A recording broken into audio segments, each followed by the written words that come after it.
week 1. Give yourselves a round of applause. You officially made it through week 1. You didn't die. You're still here. You're still walking. Some of you are gimping, but you're still functioning. And I have some numbers. Oh, I'm so excited. Okay. So let's go ahead and hop on the scale, get our weigh-ins done.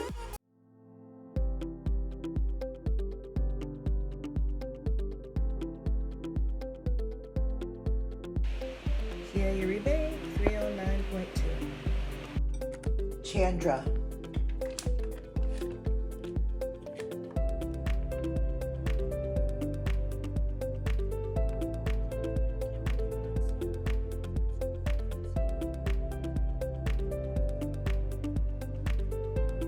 Kimberly Gaston.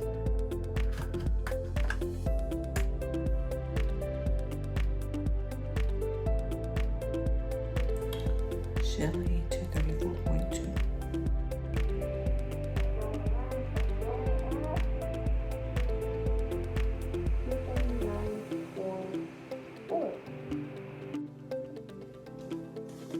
Allison Spade, 220.4. 250.8. Dan Martin, 252.9.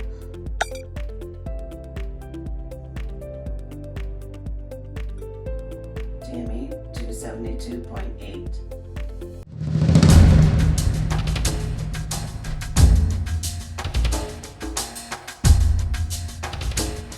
So we have some standings. We have our first week standings. So as a group in week 1, you guys lost 73.4 pounds. 73.4 pounds in the first week. That's crazy. That's an average of 6.1 pounds per person.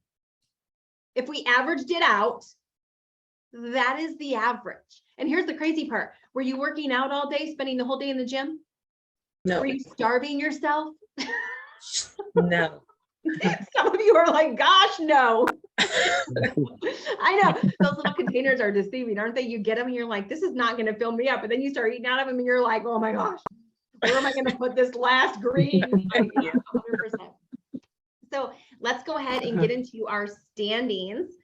In 12th place this week, down 1.8 pounds, 0.7%, Kimberly G. In 11th place, down 2.9 pounds, 1.33%, Kimberly V. In 10th place, down 5.6 pounds, 1.77%, Kia. In 9th place, down 5.7 pounds, 2.2%, Dan. In 8th place, down 6 pounds, 2.28%, Megan. In 7th place, down 5.2 pounds, 2.36%, Sheila. In 6th place, down 5.8 pounds, 2.41%, Shelly. In 5th place, down 6.9 pounds, 2.46%, Tammy. Are you guys hearing some of these numbers? Wow. Like, They're awesome. whatever. In 4th place, down 9 pounds, 3.12%, Jill. In 3rd place, down 6.2 pounds, 3.13%, Tawana. So there's a 0.01% separating Jill and Tawana. Wow. 0.01 of a percentage. In 2nd place, down 8.2 pounds last week, 3.58%, Allison. And in 1st place after week 1, down 10.1 pounds last week, 3.85%, Chandra. Wow. Congratulations. Good job. A grand total of 73.4 pounds. Here we go, in Chandra. week 1.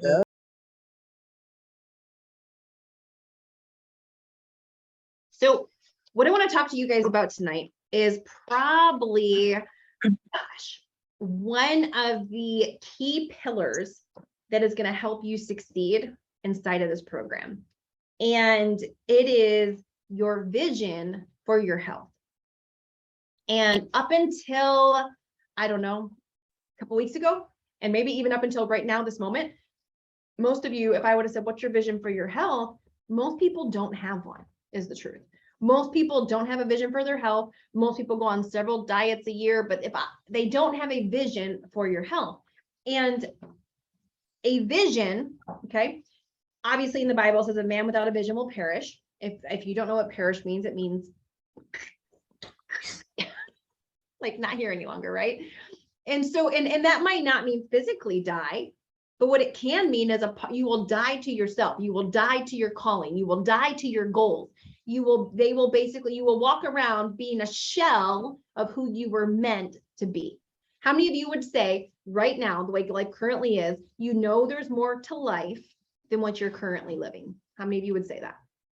You know that you're called to do more, to be more, there's more to life than what you've been living for these past couple of years. How many of you would say, yes, I know there's more to life, Carmen? Okay. And your vision, your vision, I want you to take a GPS for instance, okay? A GPS is a really amazing tool, but a GPS only works if you have the coordinates to where you're going. If you don't enter coordinates into a GPS, what does the GPS do? Nothing. Rerouting. It's rerouting. No, it doesn't even reroute without coordinates. Nothing. Oh, it doesn't go anywhere. Yeah, you're right. Well, it follows you around. Yeah. It just rides with you on the highway. It just shows you, it doesn't tell you to do nothing, it just follows you. So here you have this powerful thing that can tell you how to get to anywhere in the world. But if we don't punch in a coordinate, it does us no good. It literally just follows us around. Now if we don't put in a coordinate and we're trying to get somewhere, does the GPS without the coordinates speak up and go, hey, Jill, you missed your turn? It says nothing. It just rides along. It has all the information to get you there right inside of there. But if you don't use it properly, does it do you any good? So the only way a GPS works is if you punch in your coordinate of where you want to go. Now, when you're punching in your coordinate on the GPS, can you tell it?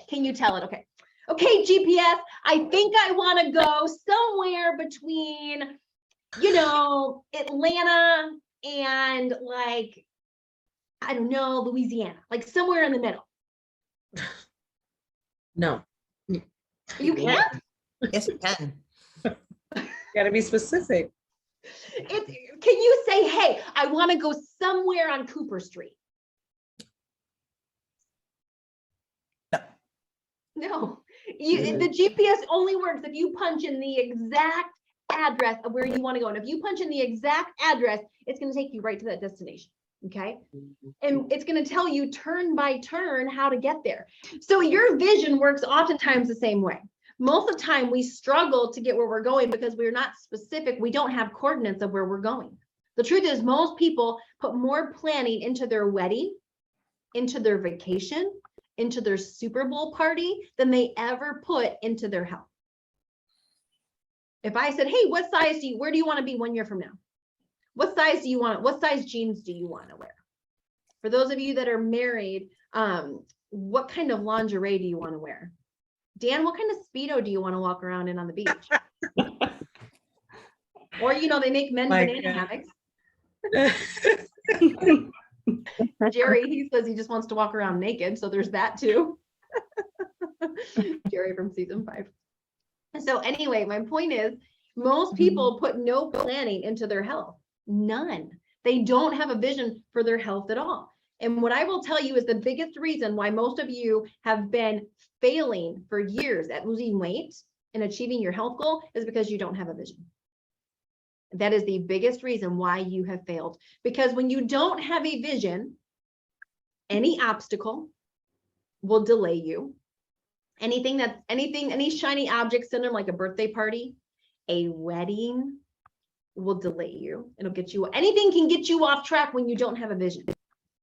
But when your vision is strong enough, when you develop a vision for where you're going, why you're going there.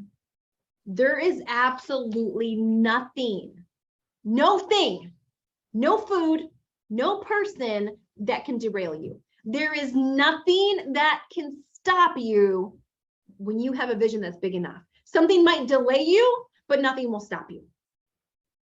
There is nothing, like no thing on this planet that can stop you when you have a vision that is big enough. How do I know? Because I failed at weight loss for a long time, like decades. You name the diet, I tried it.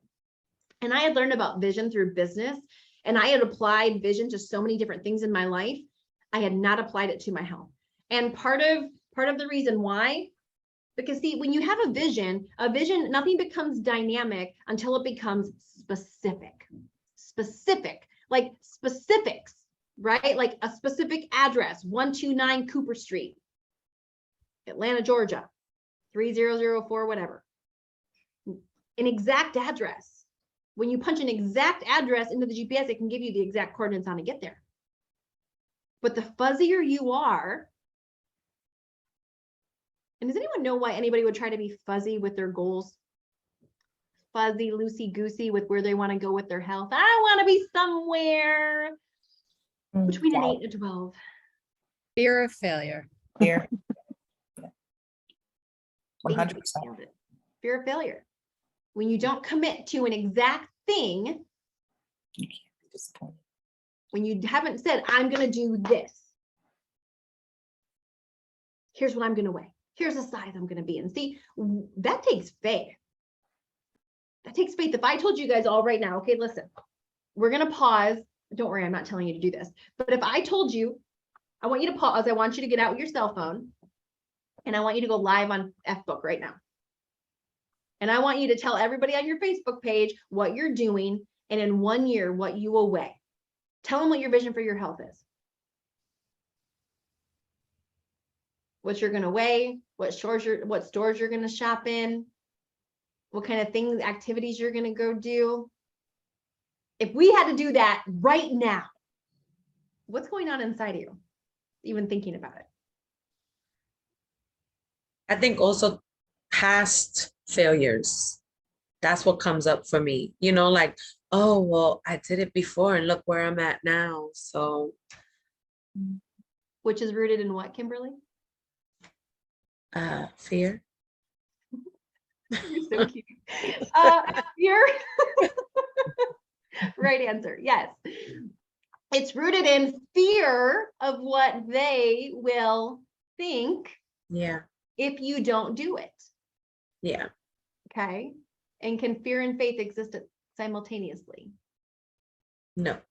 No, you've got to pick one. Okay. So thank you for being honest, by the way. So Kimberly says, I've tried so many things in the past and they didn't work. So what are they going to think of me?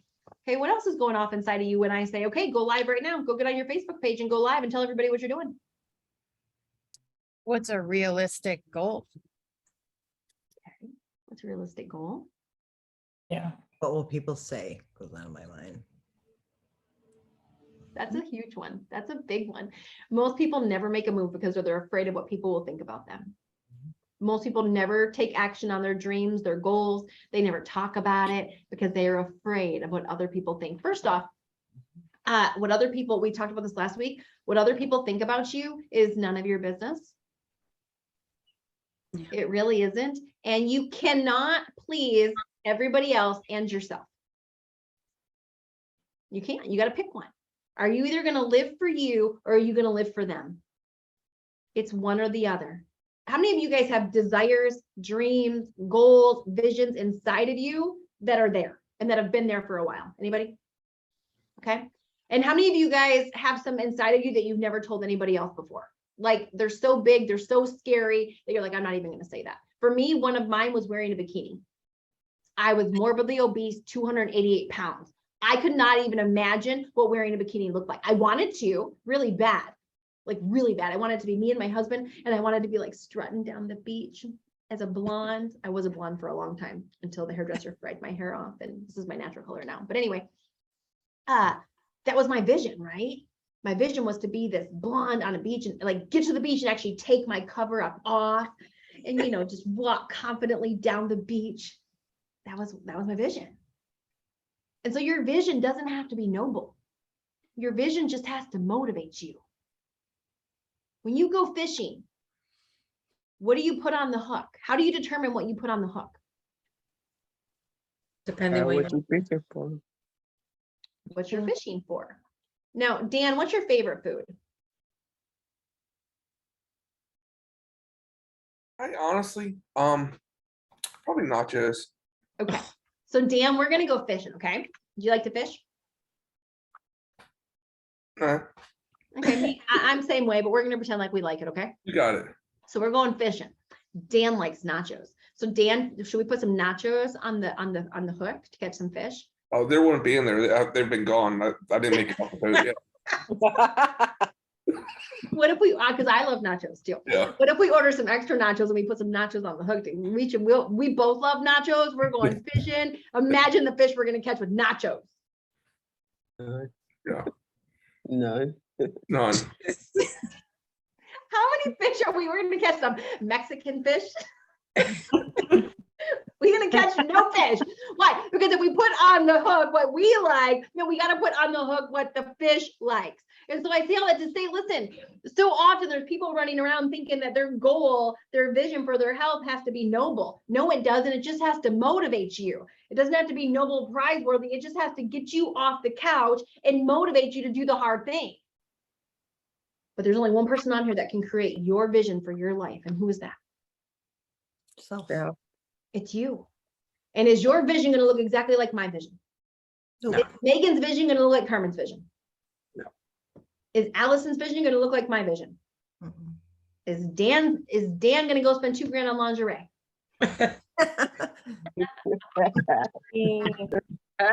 Probably not.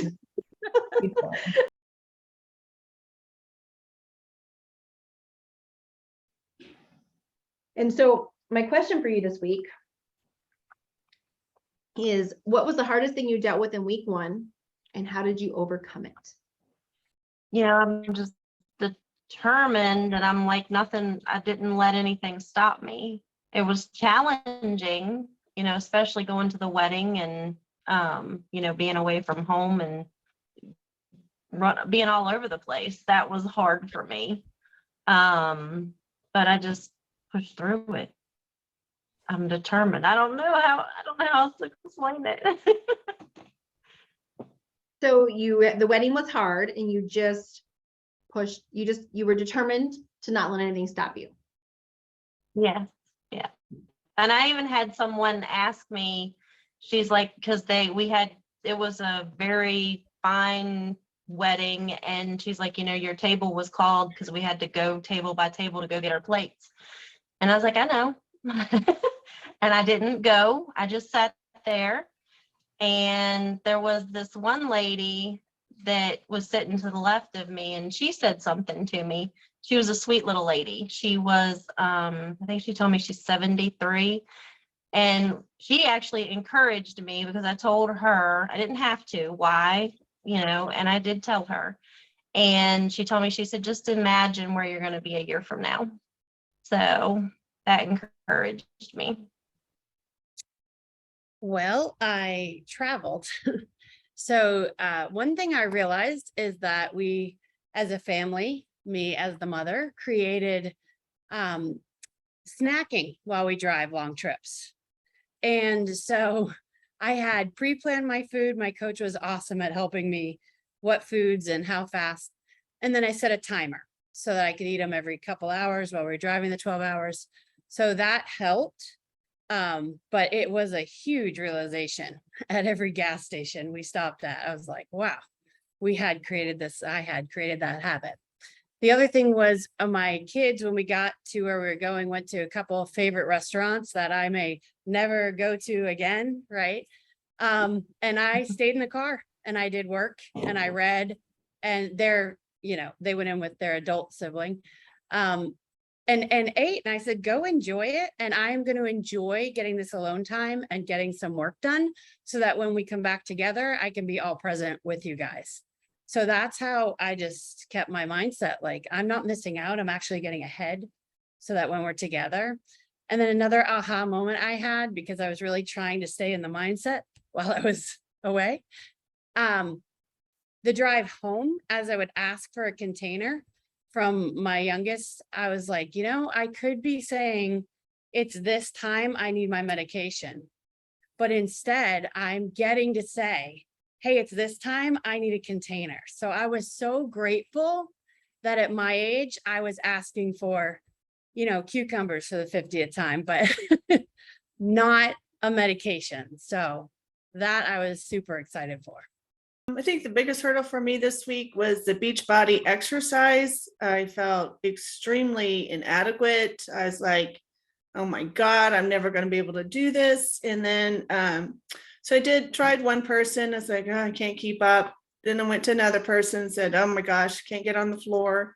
So I would sit at work and I would look through the different videos. And then on Friday, I said, you know what? I'm going to go back to Shaun T and I'm going to do it. And I kept up, and today I kept up really well. And I feel like that's a hurdle for me because I'm getting, you know, I feel myself getting stronger. And I feel really good about that. I'm a coffee drinker, and and I like skins. I snack on a lot of skins and I drink a lot of coffee with zero creamer. So that was kind of hard for me this week. Not to have that coffee and my skins, but how I overcame that is that I have a vision in my mind. I have not put it on paper, but in my mind, I'm like, that creamer is so not worth it. This time I have to, this would be like the last diet I do. I have to reach my goal, and I'm excited about it. So it was just easy. And then I don't know, I've not really been wanting it, but usually, which is funny, but usually I have at least 2 cups of coffee every morning with cream. And so I just, in my mind, I'm like, I'm going to do this. I'm going to lose this. I'm going to lose this weight. I have a goal in mind already. So it was just easier for me to just stay focused. And I guess I went through last week saying, okay, I tell my mind what to do. My mind don't tell me what to do. My biggest hurdle this first week was the workouts. Also, they're great workouts, total body workouts, but I realized how out of shape I am, and just being frustrated with like the other, I forgot who it was said it, but just being frustrated with not being able to do the workout, you know, like I felt like they needed to, but I kept remembering something you said in your video, Carmen, about bad workout was better than no workout, and at least I was moving. And towards the end of the week and the weekend, I've been sick, and so that would have normally been a reason for me to, you know, do it. But I tried to just keep pressing through, and even if I just got really winded, I would just march in place. I mean, just something to keep moving for that 30 minutes. So that is how I just kept thinking about what you said about the bad workout being better than none. And so even though my form may have been terrible and I felt like I was like crawling all over the floor and using all the furniture to get up on my feet, I finally did, you know, make it. And, you know, in a few weeks, I'm going to be getting up on my own and doing it. So I just kept trying to remember that. So for me, I thought that it was gonna be having to wake up so early to get my workouts done because I start work really early. So my time is like 3:40. And surprisingly enough, that has not been an issue for me.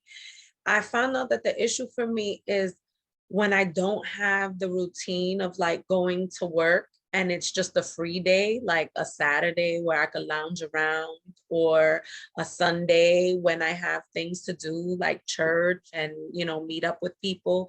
It's like the eating.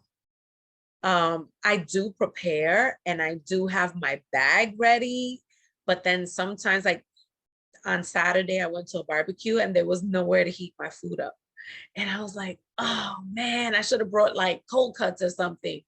But what I ended up doing was, I knew I had an extra protein because I didn't work out. That was my No, sorry, it was Sunday, not Saturday, because it was my rest day on Sunday. And I ate a burger with nothing on it, just the meat. And I was like, okay, this will hold me over for now, and I'll eat some like fruits or something. But now, and also just, you know, lounging around on a Saturday, not wanting to wake up really early. Now it pushed everything back. So now my eating was just all thrown off. So, you know, from now on, I'm gonna still wake up early, not 3:40, but I'm gonna wake up early and make sure that, you know, I at least get up, you know, have my breakfast and then lounge around a little bit. Yeah, I think the thing that was hardest and overcome was honestly all the work dinners I had, and flying in and out of all the airports, and succeeding in that. So just sitting at the table with a glass of water and just, and having, an enjoyable evening. So I would say that's the biggest win, and overcoming that. My biggest challenge this week was missing my best friend food. I don't know how to explain that any other way than that. I got some high and low emotions thinking I can't sit here and have ice cream anymore. Snuggled up under the blanket watching TV while like I love my comfort spot. And I really got like a lonely feeling in a weird way. It's crazy. But I pushed through it by changing my routine a little bit. I allowed myself to do that and to remind myself, first of all, I had a couple of days where it was hard to get the food in. I was full. But I reminded myself that I was full. I was satiated. I had ate healthy. And I needed to change my environment. I physically had to leave the particular room that I try to hang out in the evening and do something different. So it wasn't more activity necessarily. It was just everything from scrolling before and afters from anybody in the planet that I could find, to reading positive motivation, to texting with somebody and trying to alleviate some of that stuff. But really, for me, I have a lot of hurdles. I have a lot of physical limitations. I have a bad ankle on one side and arthritis bad in another knee. And I was able to push through that more easily than I anticipated as far as the mental part goes. But sitting alone with myself on the couch without my goodies was the hardest part for me. I think the biggest struggle for me this week, or that I thought I was going to face and that I had to overcome, was getting up early every morning. I am not an early riser. I usually set my alarm clock for 5:45 and hit the snooze until about 6:15 or 6:20. All last week I got up at 5 o'clock. I didn't hit the snooze not one time. There was one morning where the alarm clock went off at 5 and I was sitting there. I hit the alarm clock and I was like, I don't want to get up. I laid there for a few minutes, but then my reason for getting up was, what am I doing this for? Why do I want to get up? Why am I doing the program? And my reason is, I don't want to be in the same spot or the same condition that I'm in a year from now. And if I don't get up and do it, then I'm not going to accomplish my goals. And that was my motivation, and that's how I got up every day. And that's the reason I'm going to get up every day to do my exercises. And Sunday morning, I really wanted to get up and exercise, but since it was my rest day, I didn't. But that was my reason for doing it, because I don't want to be in the same place that I'm at, and I'm not going to be. So that was my motivation. Can you hear me? I can. Okay, awesome. My experience was very similar to Kimberly B's. So, when I'm at work and I'm on that schedule during the week, it went really well. And then on the weekends, I realized I didn't plan my meals like I was during the week. And so like last night for dinner, I just felt like a lot of food. So that was the hardest part for me, was trying to eat all the food within the time frame. And so what it just helped me realize is that on the weekends I need to plan better, and kind of spread my food out instead of, you lose track of time because you're relaxing and you're hanging out and you're like, oh my God, it's 3 o'clock. So yeah, last night was rough with the food that I needed to get in. But I mean, I'm really proud of myself. I did everything this week, and got it all in. So next weekend I'll do better. There's twofold for me. It was not, I didn't realize how much I just I don't know, licked my finger or took something from my kids very easily. You know what I mean? They would just, oh, you didn't finish that. And I was just I'd nibble on it, not even thinking about it, just thinking I didn't want to waste food. So that was weird that I realized that. I literally would put something in my mouth and be like it was just out. And I was like, okay, restart. But how I worked through that was really just training my brain to be like, whoa. That's not in a container, That's really how I had to think about it. I mean, that's the only way I could do it. And then the second thing was the scale was just, I don't know, emotional this week. It was really emotional.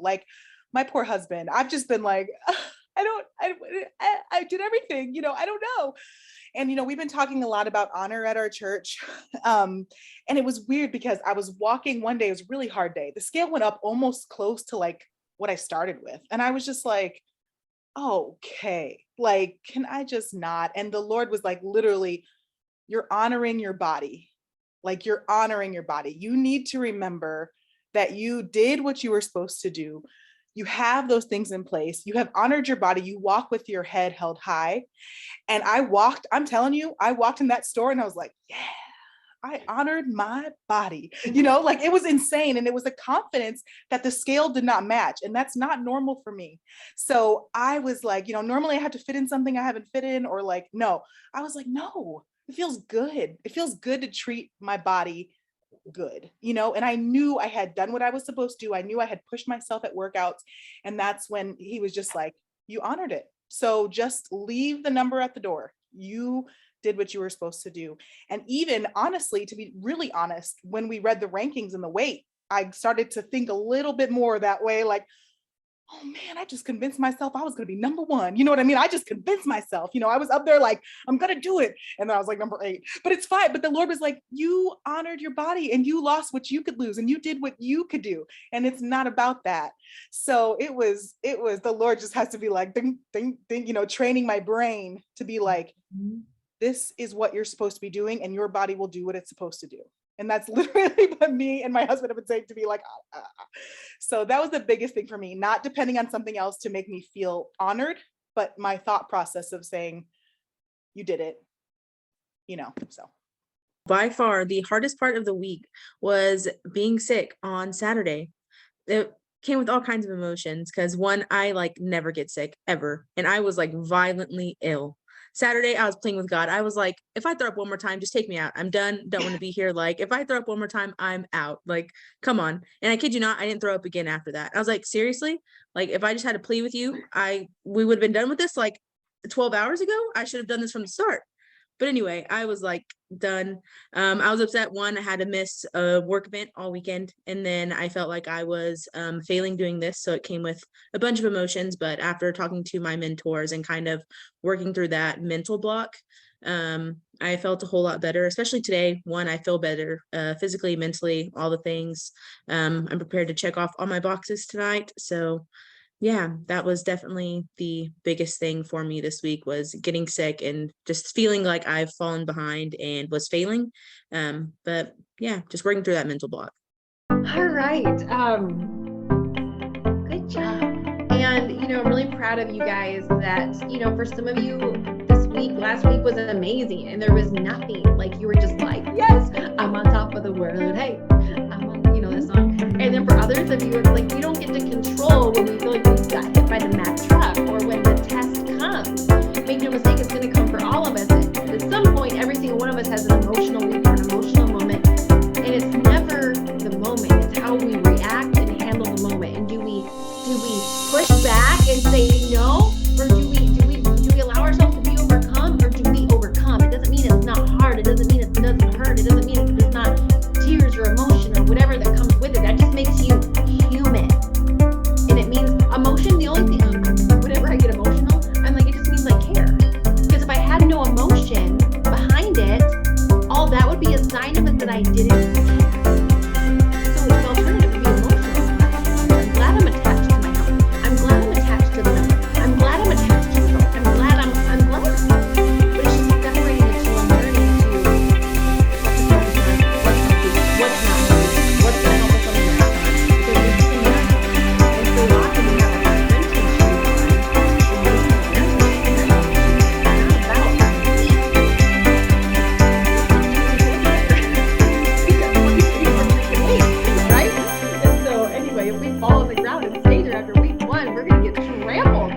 So as we come into week 2, I want you to take a look at last week, figure out what you did really well, figure out what you want to improve on, and then what is the goal for this week? And your goal should always be based on your action, never on the amount of weight.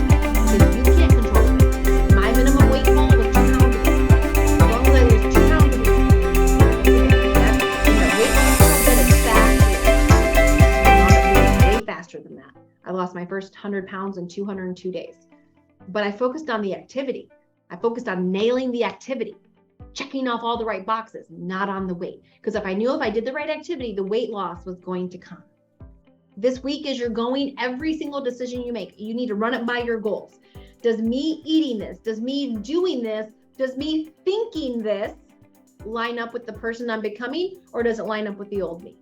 Does this thinking, does this eating, does this activity line up with my goals, or does it line up with the past? Does it line up with my future, or does it line up with the past? Which one? And if it doesn't line up with where you're going, it's got to go. Bye. It's got to go. And so, awesome job to each and every one of you. I'm so proud of you. You literally have made it through the hardest 2 weeks inside of the program, which is prep week and week 1. And you're still here. You're still standing. You as a group collectively lost 73.4 freaking pounds. That is more than my 9-year-old weighs. You lost like my 9-year-old plus 10 pounds. You lost a child. I mean, that's a lot. And so awesome freaking job. Let's continue to, again, it's not about perfection. It's not about perfection. It's about you making forward progress and every week making progress towards your goals, even if it's little, making progress.